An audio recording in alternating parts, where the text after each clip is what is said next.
Brooks Koepka is one of those golfers people can't agree on. To some, he's a major-built monster. To others, he's golf's most stubborn headache. But the one thing that's consistent is this. When other players talk about Brooks, you can hear the respect, even when they're trying not to sound impressed. So let's do this properly. Here's Brooks Koepka, in the words of his contemporaries. 4 majors in a lifetime is incredible. 4 majors in 23 months, though, is straight stupid. Freaking ridiculous. 4 majors in your last 8 starts is mind-blowing. And yet, for some reason, the guy who did that, Brooks Koepka, is not getting a ton of love. First, we have to talk about the version of Brooks that shows up at majors. Because for a stretch, he was collecting them fast. 4 majors in 23 months. And it didn't feel like a hot streak. It felt like he'd cracked the code for pressure. Now, here's what the legend Tiger Woods had to say about Brooks. He's driving 330 yards in the middle of the fairway. Oh, this is just mashed, Gary. Just mashed. Here's Tiger again, doubling down. And he found a game and a dedication that he needed to play well. And Tiger wasn't the only one. Now listen to Phil Mickelson. This is Phil being dead serious about the respect he has for Brooks. I just have a lot of respect for him and his game and how hard he works and the process he went through after he left amateur golf. What's funny is, Brooks isn't the guy people describe as flashy. They describe him as simple. And that's actually scarier, because most players don't lose majors because they're not talented. They lose majors because their head gets noisy. Brooks is the opposite. It's like he keeps everything in one lane. Here's Ricky Elliott, his longtime caddy, explaining that exact vibe. Towards me, nothing's ever changed. We have a bit of fun on the course, and he's obviously very good at his job. And you can literally see how that mentality spreads. Here's Colin Morikawa explaining how Brooks's approach pushed him into a win-first mindset early. I truly believe that what I've done over the past 2 years, every single tournament, maybe not the first 2, but when I heard Brooks say at the Travelers Championship, I think, which was my third PGA Tour event as a pro, he said he was there to win. When he first turned pro, he was there to make cuts, and then he went to top 30s and top 20s and top 10s. And from that day, I just switched to let's go out and win. Now, this is where Brooks becomes complicated, because golf likes its stars to be easy to love. Brooks has never really been that guy. He doesn't do the whole, I'm just happy to be here thing. Sometimes he looks bored. Sometimes he looks annoyed. Sometimes he looks like he's daring you to criticize him. And that rubs people the wrong way. But at the same time, no one can deny the talent. So here's Phil and some other players still saying the same thing. Brooks is the real deal. Brooks has played some of the best golf of anybody in the world this year. He won the PGA. He played phenomenal in the majors, played phenomenal out here, just won last week. Like, it's not like there's a lot of other guys I'd rather be playing. Brooks is a great player. He's one of the guys that I look for, that I have to beat. He's just showing his class, really. That gives me drive to try and get better, Maybe not bigger, but definitely better at golf. I mean, it's pretty much what Tiger did for golf in general. I mean, it's the reason why people work out. It's the reason why people are so good. It's the reason why Brooks is doing what he's doing right now. Obviously, I knew starting 7 back that it was going to be a big feat to, to catch Brooks. I definitely gave him a run, though, so I was happy with that. It's a Koepka coronation. 50% of your majors? 4 out of 8. 4 out of 8. That, for me, is dominance.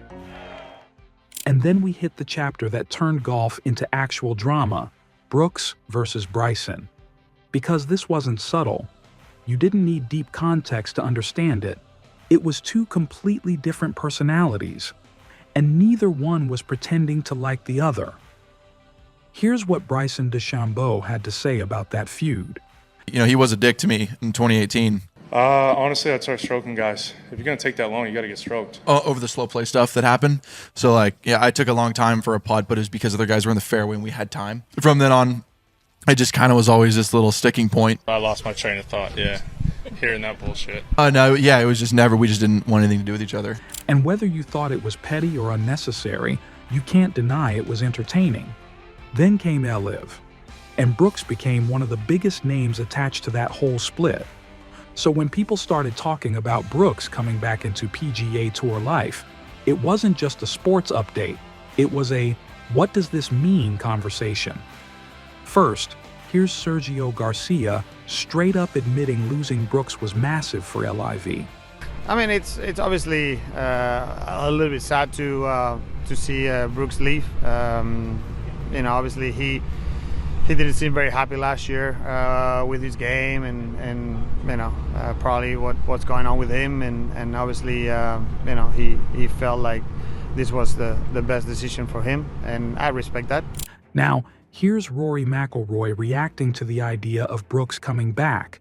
I think it says more about Brooks than anything else. He obviously is a very competitive person and wants to compete at the highest level. And, I think he made the decision that he thought competing at the highest level meant coming back to the PGA Tour, so. And it wasn't just Rory. Here's what Xander Schauffele said. This is a current top guy basically saying, adding, Brooks doesn't weaken the tour, it strengthens it. What do you make of Brooks Koepka being back? Yeah, I mean, it's good. I mean, I don't know Brooks like crazy well, but I've always gotten along with him. I think he wanted to be back, and I think the tour found a way to pave a path for himself and a few others. And I haven't seen him or spoken with him yet, but I'm sure I'll see him either tomorrow or throughout the week and back on the full circuit. So, I think it helps our tour. And yeah, I mean, I said this, someone asked me this question during one of my TGL matches, and I just said it really just depends on who you're asking and sort of how you're looking at it. But, for my shoes, I feel fortunate to be kind of where I'm at, and it helps, it helps bolster the tour. It's not going to make the tour weaker having, a 5-time major just want to come back and play. And if you want to know what the analysts had to say about this, here's Brandel Chambly calling it a great day for golf. Well, that was a great day for professional golf. It was a great day for the PGA Tour. I think a really good day for Brooks Koepka, and not a particularly good day for LIV. And here's Ben Griffin saying the quiet part out loud. Brooks is one of the best, and players want to compete against the best. The reason I play professional golf is honestly at this point in my career is really to compete against the best players. And so I know for me, I'm excited about it. I think it's a great move by Brian to allow this opportunity and to give him an option to come back and pay some sort of consequence. And I really want to compete against the best players. And I definitely think Brooks Koepka is one of those guys, especially based on his resume. And even the short reactions tell you something. Here's Ricky Fowler basically saying, yeah, I'm happy he's back. He's wanted to be back playing with us for quite a while, so I'm very happy that we're back in the position where we're at now. Now let's talk about the Ryder Cup, because this matters.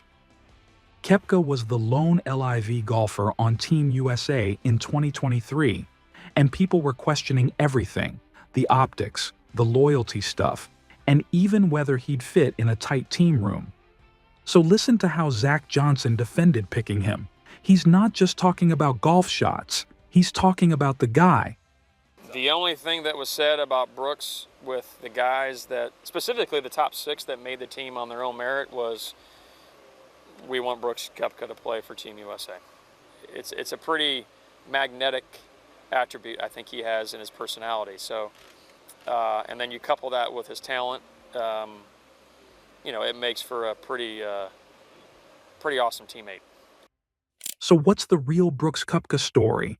He's not golf's most lovable star. He's golf's most serious competitor when the moment gets serious. He's the guy who can look bored on Thursday and then make everyone feel uncomfortable on Sunday. And he's also the guy who accidentally became a character in the sport's biggest drama era. But here's the part that matters. When you line up what players say about him, the message is pretty simple. Love him, hate him, argue about him. Brooks makes the tour better when he's in the mix. And to end it, here's Tiger Woods again, putting it in the cleanest possible way. But the whole idea is to make our tour better than what it was. And with Brooks' addition to the tour, it does. It makes it a better place to play. Because when Brooks Koepka is around, everybody's job gets harder and golf gets better.